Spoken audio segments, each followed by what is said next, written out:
So last night my friend message me saying कि अरे यार अरिजीत सिंह रिटायरमेंट ले रहा है, ये क्या हो रहा है यार, मैं खुद गाने रिकॉर्ड करना छोड़ दूंगा, मैं तो सिर्फ उसी के गाने सुनता था. He is a huge Arijit fan and he was very disappointed.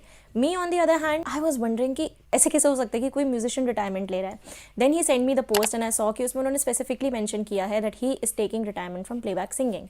Now I know we all love hearing his music in movies, in theater. He has officially become the voice that describes love, romance for us, and even चाहे वो patriotic songs हो, चाहे वो dance songs हो, चाहे वो party songs हो, we are listening to Arijit Singh. मुझे ऐसा लगता है कि despite the fact that we will not be hearing him as a playback singer anymore, this is actually a very good step forward for him. और मेरे ये बोलने के दो reasons है. पहला financial independence, दूसरा creative independence. मुझे ऐसा लगता है कि जब एक artist finally independent होता है और उसके ऊपर से वो एक pressure हट जाता है कि उसको एक label के अंडर काम करना है, he has a lot more creative liberty, he has a lot more control on what he wants to put out in the world. And for a musician as talented as Arijit Singh, it will be actually very exciting to see him as a musician as a whole instead of just as a singer. So now possibly we'll also be getting some of his own compositions. He has been working on his label Orion Music for several years now. I have been following that page and I have been wondering कि वो उस level को किस direction में लेके जाते हैं, क्योंकि मेरे दिमाग में कहीं ना कहीं ये था that the purpose of these musicians, चाहे वो सलीम सुलेमान हो, चाहे वो अरिजीत सिंह हो, for them creating their own level is to create the levels that are more artist friendly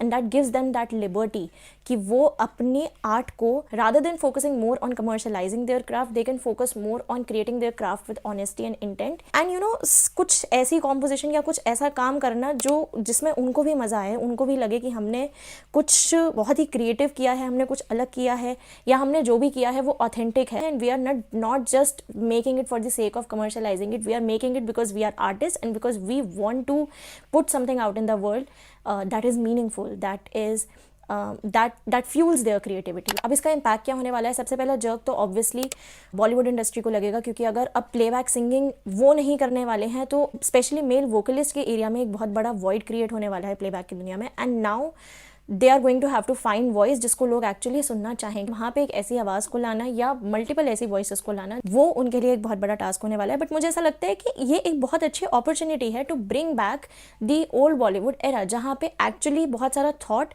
और एफर्ट डाला जाता था ये डिसाइड करने में कि किस स्टोरी के ऊपर, किस आर्टिस्ट के ऊपर कौन सी वॉइस अच्छी लगेगी. Playback singer was not just somebody जो एक अच्छा सा गाना गा के लेबल्स को बहुत सारा पैसा बना के दे दे.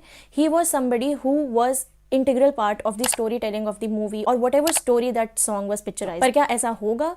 क्या मुझे इतनी ज़्यादा उम्मीद रखनी चाहिए?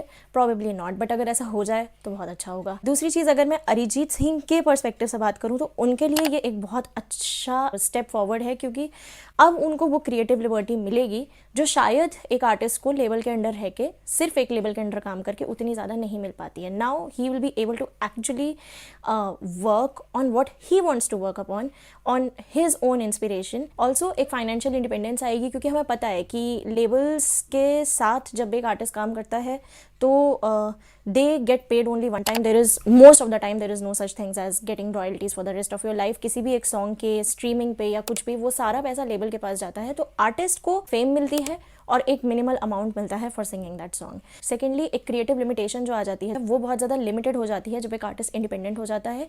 And that gives him a lot of opportunity and freedom to create good content. It's a very good space for an artist to be in, जहाँ पे वो अपनी इंस्पिरेशन के हिसाब से अब एक गाना बनाएगा, इंस्टेड ऑफ सब कुछ वही सेम मैकेनिकल साउंड कर रहा है, एफर्ट्स नहीं है, लाइव इंस्ट्रूमेंट्स नहीं है. रिसेंटली बहुत ज़्यादा ये इंडियन म्यूज़िक इंडस्ट्री में होने लग गया है और मुझे ये बहुत बॉदर करता था. तो अगर इस सिचुएशन पे एक चेंज आता है, एक कंट्रोल आता है by him, by artist as big as him going independent, तो ये एक बहुत अच्छी बात हो सकती है. क्योंकि ऐसा नहीं है कि इंडिया में इंडिपेंडेंट आर्टिस्ट नहीं है, इट्स जस्ट कि इंडिपेंडेंट आर्टिस्ट बस उतने ही रह जाते हैं, वो इतने ज़्यादा बड़े बहुत रेयरली बन पाते हैं. तो जो एक ऐसा आर्टिस्ट जिसके पीछे पूरी दुनिया पागल है, जब वो एक ऐसा स्टेप लेता है, एक ऐसा डिसीजन लेता है, तो बहुत सारे सवाल भी उठते हैं कि एक्चुअली हमारी इंडस्ट्री के अंदर क्या हो रहा है जिसकी वजह से इतने बड़े बड़े आर्टिस्ट्स ने ऐसा करने का डिसीजन लिया.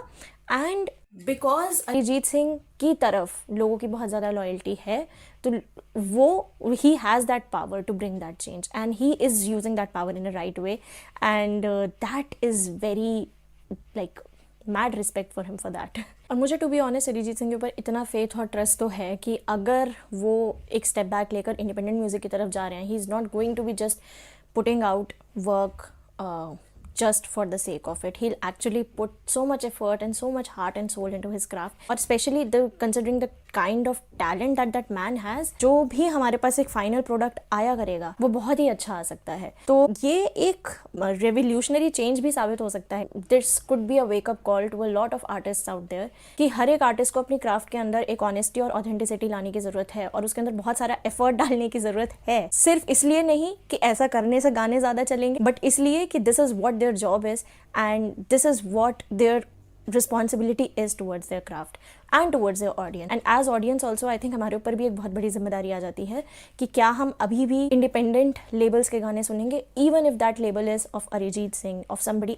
as big as Arijit Singh. क्योंकि ऐसा नहीं है कि इंडस्ट्री में अच्छे गाने बनते नहीं हैं, बट बहुत सारे ऐसे गाने हैं, बहुत सारे ऐसे काम हैं जो बहुत ही ज़्यादा अच्छे हैं, जिनको उस लेवल का अप्रिसिएशन नहीं मिलता है. And then there are certain works which are very mediocre और below average and people are going crazy over it. तो जब हल्का काम करके किसी बंदे का काम चल रहा है तो वो क्यों ही उसके अंदर बहुत ज़्यादा और ज़्यादा एफर्ट और ज़्यादा टाइम और ज़्यादा पैसा इन्वेस्ट करेगा. तो ये जिम्मेदारी हमारे ऊपर भी आती है कि whenever Arijit Singh comes back as an independent artist, क्या हमारा सपोर्ट तब भी उतना ही रहेगा जितना अभी है, considering the kind of fan base that man has? I think yes, but also considering the impact that Bollywood has. मुझे लगता है कि कहीं ना कहीं थोड़ा सा चैलेंजिंग भी रहेगा even for an artist as huge as him to connect with people through independent music rather than the movies. But मुझे ऐसा लगता है कि जितना ज़्यादा एक उदासी फैल गई है उससे ज़्यादा ये एक्चुअली एक सेलिब्रेशन की बात है, because he is actually taking steps in the right direction which actually has a potential to change the face of industry as it is right now. तो मैं काफ़ी एक्साइटेड हूँ ये देखने के लिए कि आगे उन्होंने हमारे लिए क्या क्या सोच के रखा है. बाकी मुझे ये ज़रूर लगता है कि हाँ, ये थोड़ा सा हार्श हो गया that he has quit playback singing all together, but may be he has something great in his mind, may be he will compensate for it. He should compensate for it. और कहीं ना कहीं अगर उनके इस decision से बाकी के आर्टिस्ट और कंपोजर के ऊपर एक प्रेशर पड़ता है कि we actually can't be lazy about what we are putting out, then ये बहुत अच्छी बात है. I also feel that in a way we'll also get to see his true potential as a singer and a musician now, क्योंकि ठीक है तो शायद वो अपनी composition सामने लाएंगे, उस एस्पेक्ट में भी हमें बहुत कुछ अच्छा देखने को मिलेगा. But also just imagine what will happen जब वो अपना पूरा एक जो उनका ट्रू पोटेंशियल है उसको अनलीश करके शायद कुछ अलग सा बना के उसको अपनी सिंगिंग में भी लेकर आते हैं.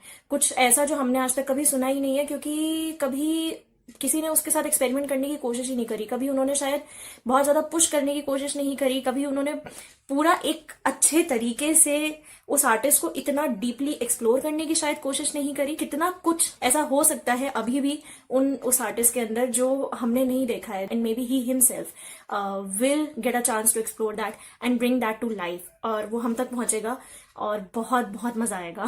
मुझे अरिजीत सिंह के बारे में तब पता चला था जब तुम ही हो सॉन्ग रिलीज हुआ था, and years later I realised कि उनका जो फर्स्ट गाना मैंने सुना था वो मधुबाला नाम का एक सीरियल आता था पहले, जिसमें विवियन डिसाइना दृष्टि धामी थी, एंड उस सीरियल का एक गाना था हम हैं दीवाने तेरे दीवाने.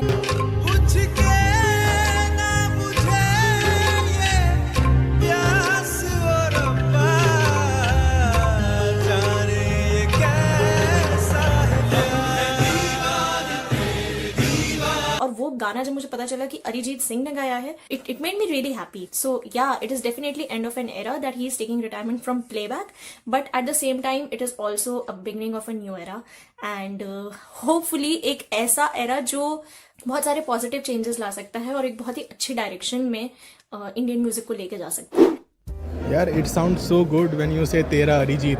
ओह माय गॉड, मैं ब्लश क्यों कर रहा हूँ? भाई ध्यान से पढ़ो, ने प्लेबैक लिखा है, इसका मतलब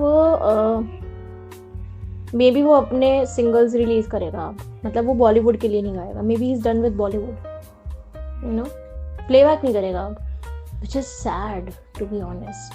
लेकिन अच्छा है, पता है, अब ढूंढो तुम अच्छी आवाज. अरिजीत को पकड़ के घिस रहे थे बेचारे को, तुम्हें अच्छी आवाजें नहीं मिलती, ढूंढो अब लेकर आओ और अच्छे आर्टिस्ट को आगे. और एंड आई रियली होप कि this is what he means, कि वो सिंगिंग नहीं छोड़ रहा है. I think he is done with Bollywood. वो अपने लेवल पे, उसका एक लेबल है ओरियन करके, वो उसको बहुत टाइम से बिल्ड करने की कोशिश कर रहा है, तो मे बी अब वो अपने लेवल पे करेगा.